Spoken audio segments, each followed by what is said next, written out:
wamesuilia, wafalme wa anga wamesuilia, watawala wa anga wamesuilia.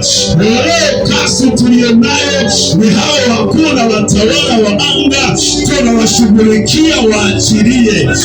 Haleluya, Bwana Yesu asifiwe.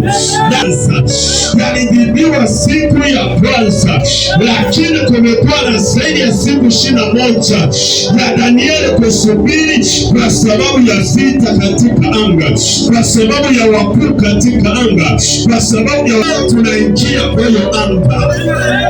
Haleluya, sema leo tunaingia kwenye anga, sema leo tutaingia kwa anga, tutaenda kupokea kile ni chetu kilichoachiliwa.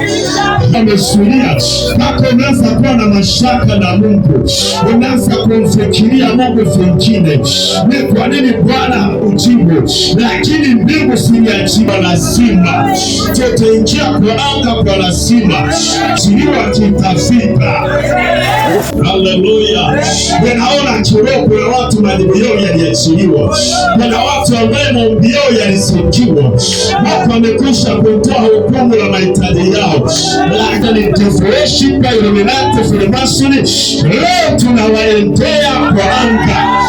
Haleluya, leo tunawakuta kwenye kicho chako, hata kama ni ndoa wataachilia.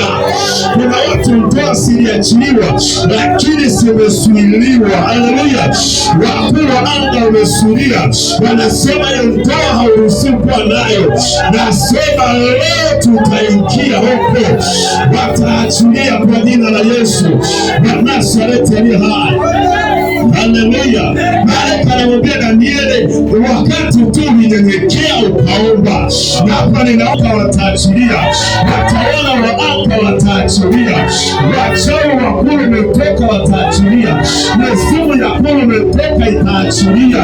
Hata kama walikulaani, hiyo laana itaondoka, hiyo laana itaachilia.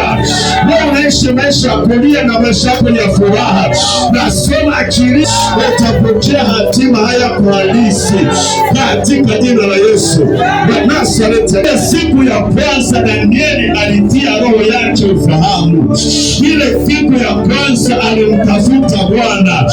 Hata Danieli hakufunga kama wewe, ulifunga kukula. Danieli alisuilia kula na alikuwa anakula mboga chemsha, lakini hiyo ilitosha ajiliwe mahitaji yake.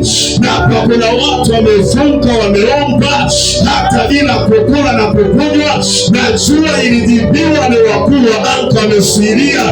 Nasema